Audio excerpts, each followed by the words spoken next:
Now we get a view from Israel. Mark Regev is back with the senior advisor to Israeli Prime Minister Benjamin Netanyahu. Mark, it's always good having you. I always feel bad under these circumstances. But I did want to pick your brain a little bit about this behind-the-scenes maybe tension between Antony Blinken, our Secretary of State, some of your leaders, over the U.S. recommending go slow on this response in Gaza. What can you tell us? Well, let's be frank. I think Israel and the United States see eye to eye on a host of important issues. Once again, we both believe that Hamas can no longer stay in power in the Gaza Strip, that they have to be removed from their control.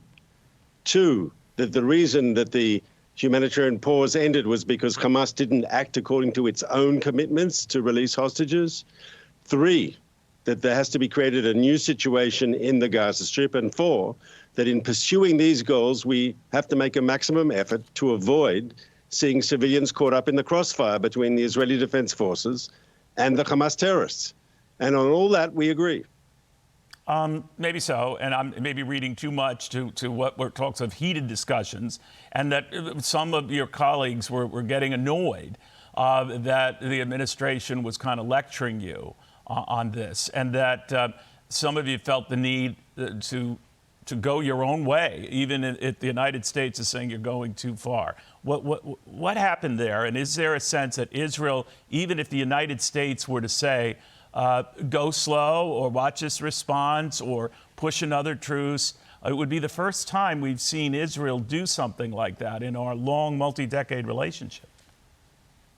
So I was in those meetings with the Secretary of State, and I can tell you no one was lecturing anyone. We were sharing views on how we think the best way to proceed is. We can have here and there, we see things not identically. That's only natural between friends. Obviously, anything the United States says, we take very, very seriously. And I think they take very seriously whatever we say to them. But we will pursue this campaign against Hamas. Hamas will be destroyed. But in parallel now to the military operation, we will be working with the Americans and others to take steps, first of all, to make sure that humanitarian aid comes in for the civilian population. That's our commitment. That's part of our ethos. That's who we are. We don't want to see unnecessary civilian hardship.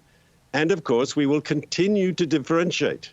We're a democratic country. We work according to the rules of war. We will continue to differentiate between civilians who are not the target of our operation and the brutal Hamas terrorists who are our vicious enemy, and we will destroy them.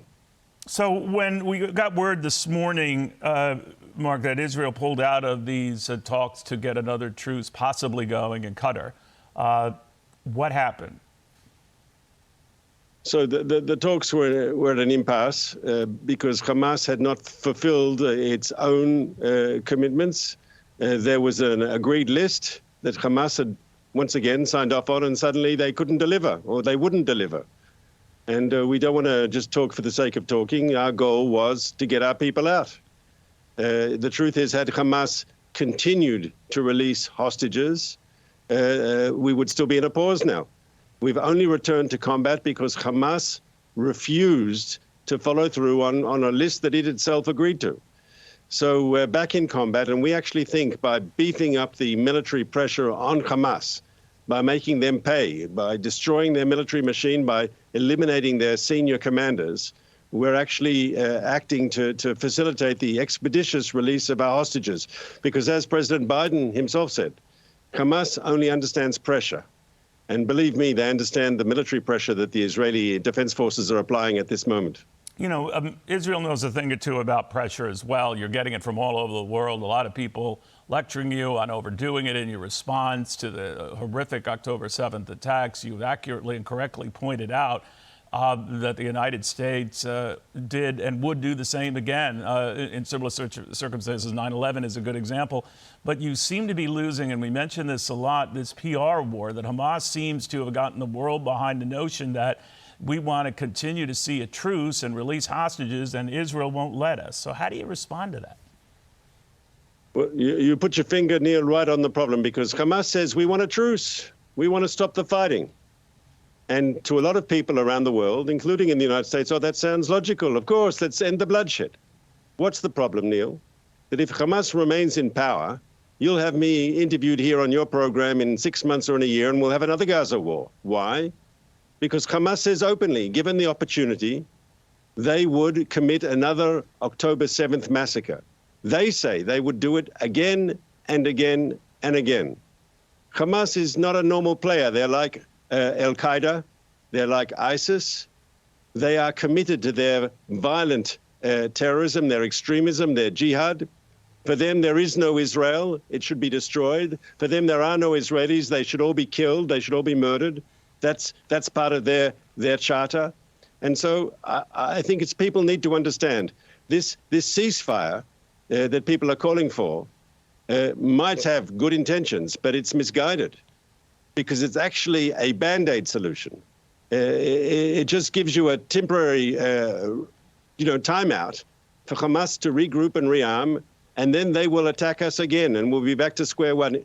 We don't agree to that, and we shouldn't agree to that. And the Israeli people, especially those citizens who live in the south of Israel, who've seen Hamas cross the border and butcher their communities, we will not stand for that any longer, and we refuse to live next to this terror enclave on our southern border.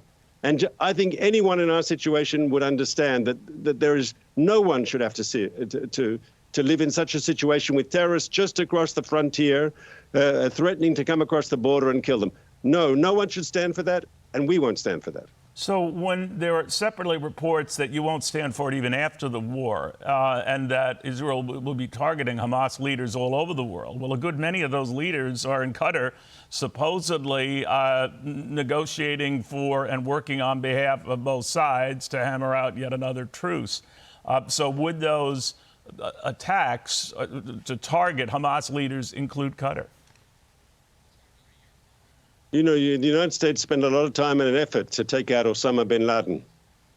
And you got him in the end. And it's good that you got him. And so we look at the same way as the Hamas' senior leadership, both their leadership in Gaza and their leadership abroad. Anyone who is responsible for the butcher of our people, and remember that terrible day in October when they murdered over 1,200 Israelis. In proportionate terms, it was like 20 9/11s, yes? If you look at the percentage of our population that was murdered. They took 240 of our citizens and others hostage and took them to Gaza after abducting them. We don't have to stand for this. And anyone involved in commanding that operation will pay a price, and we will reach them. And it doesn't matter where they are, we will reach them. Okay. No, that's what I rudely interrupted. That you finished it. No matter where they are, right? We will reach them, and justice will be done. All right, Mark. Thank you very much. Sorry for that interruption at the end there. Mark Regev, the senior advisor to the Israeli Prime Minister. Hey, it's Will Kane. Click here to subscribe to the Fox News channel on YouTube. It's the best way to get our latest interviews and highlights. And click to subscribe to the Will Kane podcast for full episodes right now.